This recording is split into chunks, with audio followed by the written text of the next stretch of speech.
जय श्री राम दोस्तों, आप देख रहे हैं YouTube चैनल ज्ञान स्टार प्लस। तो दोस्तों, आप सभी का हार्दिक स्वागत और अभिनंदन। देखिए दोस्तों, आज हमने आपके लिए कमेंट चुना है श्रीमान गोलू मीणा जी का। और गोलू मीणा जी क्या लिखते हैं, आज मैं उन्हीं का कमेंट पढ़ के सुनाता हूँ। तो दोस्तों, बने रहें वीडियो के अंत तक। हमारे इस वीडियो में बहुत ही आनंद आने वाला है आप सभी को। और इन्होंने क्या लिखा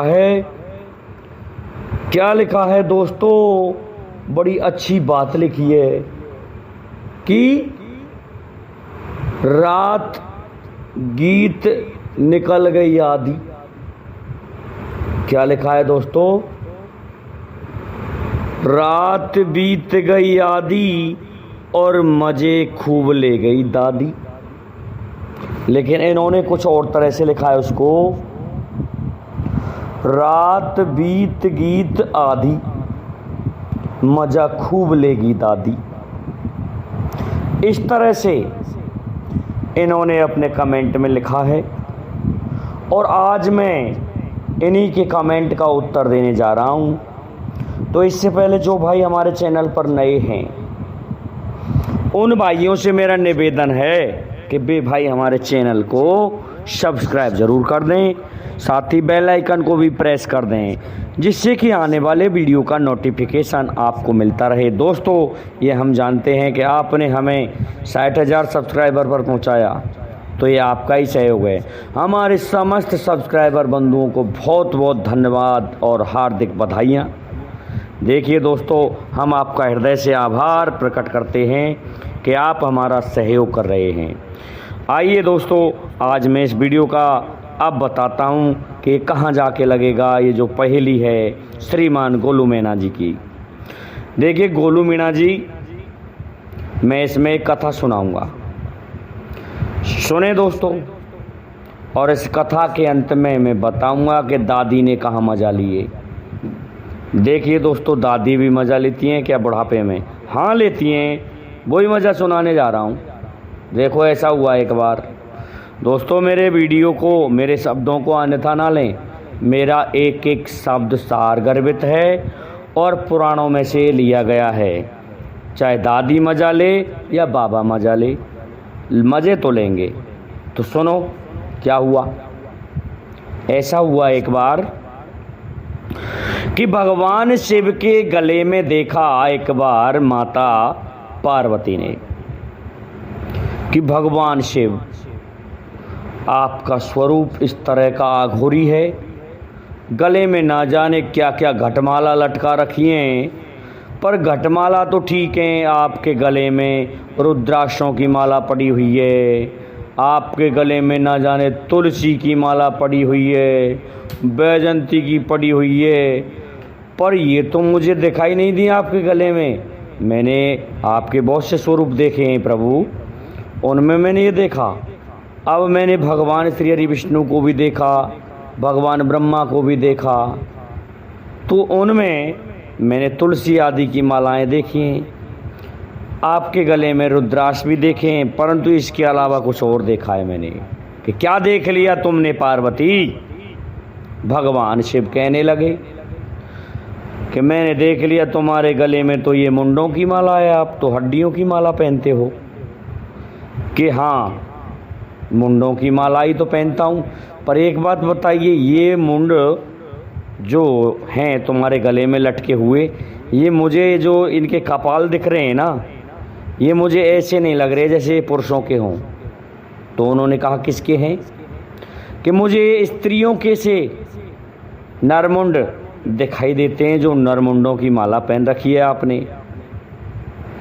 भगवान शिव कहने लगे, हाँ देवी पार्वती, ये स्त्री के ही मुंडों की माला है। और तो किसके हैं? पार्वती ने जिद किया।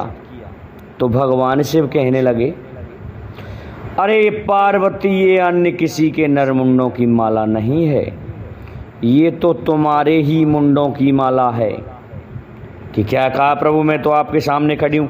अरे कि तू नहीं जानती तेरे 108 जन्म हो चुके हैं। इसलिए हे पार्वती, तू जब जब मुझे छोड़ करके मर गई तो मैंने शोक संतप्त होकर के तेरे उस शीश को काट लिया और धैर्य धारण करने के लिए अपने गले में लटका लिया और तपस्या में विलीन हो गया। ना जाने कब कब तेरा वो खून मांस होता था उस नरमुंड में, वो तो सूख जाया करता था और हड्डियां ही बचती थीं। मुझे ना बदबू आती थी, मुझे पता ही नहीं था, मैं तो तेरे प्यार में पागल था। इसलिए मैंने क्या किया पार्वती, तेरा ही सर काटा जब तू मर गई और मरी हुई का तेरा मुंड इस माला में लटका लिया। ऐसे मैंने 108 बार किया है।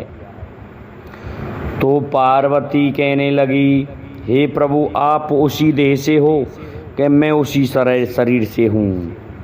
मैं पुरातन हूँ, मैं चिरंतन हूँ, मैं स्वयंभू हूँ पार्वती, मैं कभी मरता नहीं हूँ। तो पार्वती ने जब ये बात सुनी तो पार्वती निवेदन करने लगी कि प्रभु, ऐसी कोई युक्ति हो, ऐसी कोई कथा हो तो आप मुझे भी सुना दें, जिससे मैं भी आपके साथ में अमर हो जाऊं। मुझे बार बार मरना पड़ता है। इसलिए भोलेनाथ, आप उस उपाय को कीजिए। भगवान शिव कहने लगे, पार्वती, वो कथा इस तरह की नहीं है। अगर तुम्हारे अलावा उस कथा को एक चींटी ने भी सुन लिया ना तो समझ लेना वो अमर हो जाएगी और वो बेचारी फिर कभी भी नहीं मरेगी। कि नहीं प्रभु, चींटी कैसे सुन लेगी? हमारे कैलाश में तो बर्फ़ ही बर्फ़ है, यहाँ चींटी तो आएगी कहाँ से? और कि पक्षियों को तुम अपना नाद बजा करके भगा देना और हम देख लेंगे, जिससे कोई सुनने में धीरे धीरे आपकी कथा सुनूंगी, आप धीरे धीरे कहते रहना, जिससे कोई ज़्यादा दूर का व्यक्ति सुने ही नहीं। कि ठीक कहा है तुमने पार्वती, पर ऐसा है उमा, मैं इसका प्रबंध करता हूँ। तो भगवान शिव ने क्या किया, अपने डमरू को, अपने नाद को इतना बजाया, इस तरह से बजाया, कहते हैं कि शिव ने ऐसा नाद बजाया, इतने अंधियारा घुटे आया भोले राम। मतलब दिन छिप गया था, अंधेरा होने को था। तो उस डमरू की आवाज़ से कानों में पर्दे फट जाएं इंसान के, इस तरह का डमरू बजाया था, जिससे सभी जीव जंतु वहाँ से भाग गए। कोई भी उस जगह नहीं ठहर पाया। जब कोई नहीं ठहर पाया कि अब कोई है तो नहीं, कि एक बार और देख लेता हूँ फिर मैं कथा कहूँगा। देखा कि कोई नहीं है आसपास, कोई फड़फड़ाहट नहीं है, कोई पक्षी नहीं है, कोई जीव नहीं है। तो भगवान शिव पार्वती से कहने लगे कि पार्वती, अब आप मेरी कथा सुन लीजिए। तो भगवान शिव कथा सुनाने लगे और कथा सुनाते हुए क्या हुआ कि वो कथा सुनाते जा रहे हैं और माँ पार्वती का मन हो रहा है कि मैं कुछ सो जाऊं। इधर पास में ही एक ऐसा वृक्ष था जिसमें एक खोंकड़ा था, कोटर जिसे कहते हैं, और उस खोंकड़े में एक तोते ने अपने अंडे दिए हुए थे और केवल एक अंडा रखा हुआ था। अब भगवान शिव जब पार्वती को कथा सुना रहे थे तो उस अंडे को आवाज़ सुनाई दी, तो उसमें जीव पड़ने लगा और जीव पड़ा तो वो थोड़े ही समय में 1-2 मिनट की कथा में निकल करके अंडे से बाहर आ गया और बाहर आ गया तो कानों से सुनने लगा और जैसे जैसे कथा सुनी तो उसकी पंख भी बढ़ने लगी। अब क्या होता है, भगवान शिव कथा सुनाते जा रहे हैं और माँ पार्वती को नींद आ जाती है। अब क्या होता है, जब पार्वती को नींद आ गई तो उसी समय तोता जो होता है उसकी हुंकार इंसान जैसी होती है, तो हूँ हूँ करने लगा उसमें से, खोखड़े में से, और माँ पार्वती सोती रहीं, हुंकारा देने लगा। अर्थात वो जो तोता था वो माँ पार्वती के स्थान पर हुंकरा देने लग गया।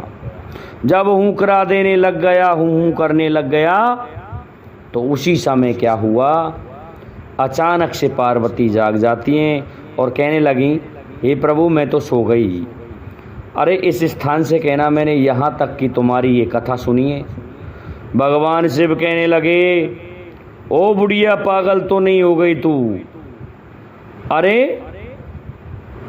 अरे रात आदि गीत में ही बीत गई, अर्थात रात गीत में बीत गई आदि, अर्थात भगवान से वो कथा सुना रहे थे उसमें आधी रात बीत गई।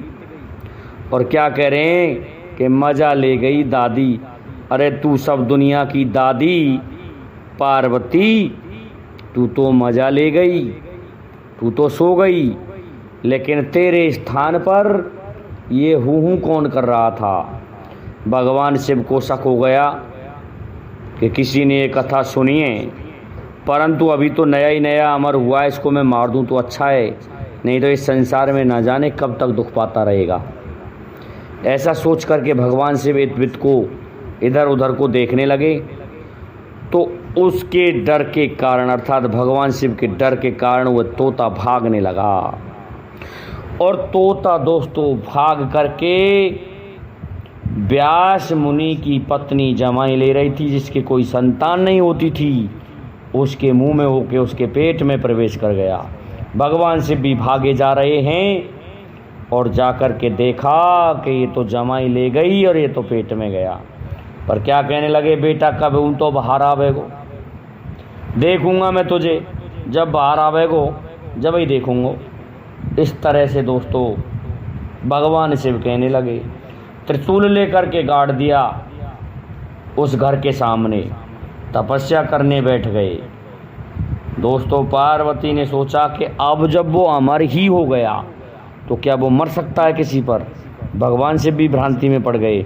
पार्वती ढूंढती हुई भगवान शिव के पास पहुंची, कहने लगी, 12 वर्ष हो गए थे दोस्तों तपस्या करते करते।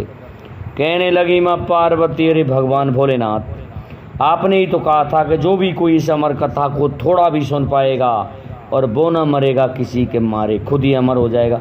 आप तो उसे मार ही नहीं सकते, वो तो अमर हो गया, खामा भ्रांति में पड़े हुए, चलो घर को। तो दोस्तों घर को तो आगे भगवान शिव समझ गए, लेकिन क्या कहने लगे, रात गीत में बीत गई आदि और मज़ा खूब ले गई दादी, तू तो खूब मज़ा ले गई पार्वती। ऐसा कह करके भगवान शिव कैलाश में आ जाते हैं पार्वती सहित, और पार्वती ने थोड़ी कथा सुनी तो वो भी अमर हो गई। तो दोस्तों ये पहली श्रीमान गोलू मीणा जी आपकी यहाँ लगती है। दोस्तों जय हिंद, जय भारत, जय जय श्री राधे, जय जय श्री राम। आज का वीडियो बहुत अच्छा है दोस्तों, आप सुने और लाइक शेयर सब्सक्राइब करें।